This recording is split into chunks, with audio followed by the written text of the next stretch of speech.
When a child is pressing our buttons, yeah, when they are provoking us or provoking each other, but when a child is starting to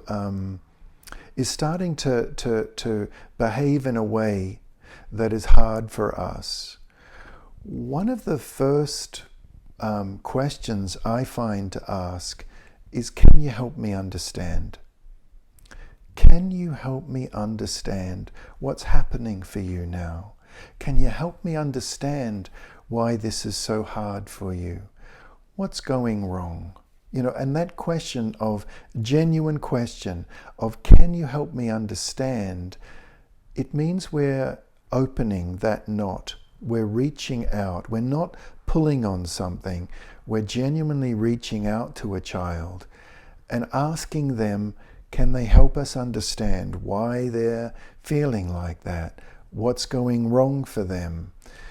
And I found so often, if I can ask that question pretty early on, when I'm sensing that things aren't going well, very often, not always, but very often, a child will reach out to us, reach out to me as an educator, and say things like, well, it's just not fair that this has to happen, or why is there so much homework? Or a little one might say, it's just going wrong, you know.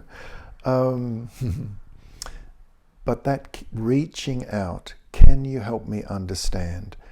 I wanted to present right in the early parts of our workshop together that as a practical tool.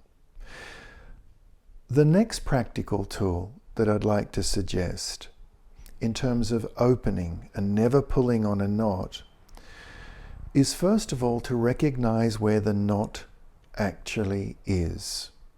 And the best way to recognize where a knot is one of the best ways is to turn to our own tensions within our own body. To really, when a child is triggering us, a child is misbehaving, to turn to our body and notice where our tensions are. For some of us, the tensions when we're starting to get frustrated with a child might be in our jaw or in our eyes. Our eyes might start to harden. We might drop our head. Our jaw might start to tighten. That's more around the face. Some people experience that, other people don't. Other people start to feel a constriction in their throat and start to feel a tension. Their voice starts to change. Their voice starts to become a little higher as that squeezing in the throat occurs. And some people don't experience that. What a lot of people experience is tension in their shoulders. That's very common. So do I feel tension in my shoulders? That might be your tension that you experience. There are others, people have described over the years tension in their forearms, their hands come into a ball, into a fist by their side. Others have described tensions in their stomach, in their abdomen, and feeling tight. Others have described in their legs tightening up or locking out in their knees. There are many kinds of tensions. But what I'd like to do now is invite you to pause and consider, where is your tension? Where is it? Because this is not a random exercise. If we're aware of our somatics, aware of our body tensions, aware of our emotional anatomy, it acts as an early warning sign. It acts as a way for us to know, usually just that little bit ahead of our emotions. It can signal to us that we are about to get frustrated and have that frustration come out of us, and have that frustration. We might raise our voice, or we might become very severe. But one of the ways in which to give ourselves an early warning sign, like a siren, like a fire siren going off, but before the fire strikes, or we see the smoke on the horizon, and we know that there is something. It's an early warning sign that something is going off inside us. Where are your tensions? Are they in your face somehow? Throat? Are they in your shoulders or chest? In your lower body? Really take that into consideration as we move through our workshop today, because that theme will come back. Where is my tension? Another key aspect of never pulling on a knot is to understand that most of us have unconscious or only slightly conscious communication habits. Now, some of them are really good ones, and some of them are not helpful at all. One teacher I was speaking to said that her most unhelpful communication habit was slight sarcasm, a humor that had a darkness, an edge to it. And she dealt with her frustration by being sarcastic, and that very often would set the children off. That very often would have a child answering back in not a helpful way, or coming back at her because they didn't like being spoken to that way. And then the trouble would escalate, would get worse and worse. Do you have an unconscious communication habit? Now, of course, it's a hard question, right? So one of the things I would suggest is, if you really want to know, if you're courageous enough, this takes some courage, go to a colleague, a trusted colleague, and ask them. Ask them, do I have an unconscious habit? You know, are there times when I am sarcastic, or when I'm very cold and silent and harsh and withdraw? That's another one. There are all kinds of unconscious communication habits, both with our language, with our words, but also with our body. It might be that we roll our eyes when we're annoyed, and the children really pick this up. So if you have a trusted colleague at school, ask them, do I have an unconscious body language or spoken language communication habit?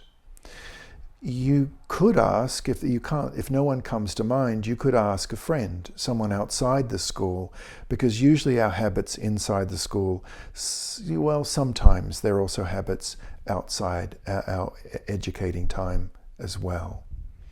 So become aware of your communication habits, and that's another way to not pull on this knot, to not pull on this tension. Now, a third, or actually fourth point that I'd like to bring up is being aware that our classroom can't always be free of tensions, can't always be in perfect harmony. So it's what I call harmony addiction, where we become addicted to harmony and always wanting harmony, and always wanting the children to behave, and always wanting the children to be polite and respectful, and of course that's an aim. That's fine. But there'll be times when things aren't going well. There'll be times when children are not behaving well. There'll be times when we're not at our best as an educator. And I think it's important to, in terms of opening and not creating, not pulling on that knot, pulling on that tangle, it's very important to understand that that when times don't go well, that's also okay. It's a part of being an educator. It's just a part of what we move through every day. Now, I know that we know this. I know that we all know that there are days that won't go well, and we think, why isn't this going better? And we can try and move into what I think of as a forcing current, a forcing gesture to make the day be harmonious. Or if we get to the end of the day and it hasn't been a harmonious day, we think, am I not a good educator? What was I doing wrong? And I think, forgive me for saying the obvious here, but when a day doesn't go well, to accept it as a part of life, to look at why, and to see there were aspects that were going on that made the day frustrating, that didn't have it go very well, but to also accept it. And that's my main point here, is to accept that the path of an educator is a very vulnerable path. It takes so much courage to be a teacher, so much, to get up in the morning and do this hardest of all jobs again. There are very few professions that demand what education does. And I think to be able to be accepting of when it doesn't go well is a very important, it sounds so obvious, but it's a very important part of our path as educators.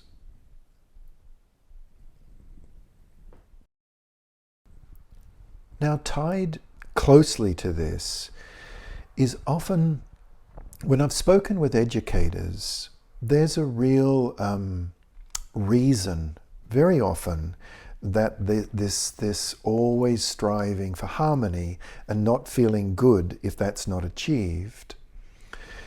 There's quite often a reason that educators will speak to me, and it's many of us, and it's very understandable, are what we could call conflict aversive. We try and avoid conflict. We try and move around discomfort. We try to never be in a situation that feels tense. Now, just with that rope, there's always going to be knots. There's always going to be tensions. And here's another little tool, another tip. If you feel like this would help you, sit quietly when it feels right to you, when you have a quiet moment, or have a conversation with a trusted colleague, trusted friend, family member, and start to explore what it is about your way of being that tends to avoid conflict, that tends to move around it, tends to be very uncomfortable. Now, this might not be you. You might be okay with conflict, okay with emotions, okay with the children becoming upset. It could be perfectly fine. But if it's not, find someone, talk with them about it. Sit quietly by yourself, think about it. Is there something in my biography that leads me to feel quite uncomfortable with any kind of conflict? And because what often happens is that then there is a over-controlling that creeps in, where we try to really suppress the children. control, always be in charge, which is not a bad thing to be in charge of a classroom, but it can spill over and become very oppressive. It can become very dictatorial. And we want to be educators, not dictators.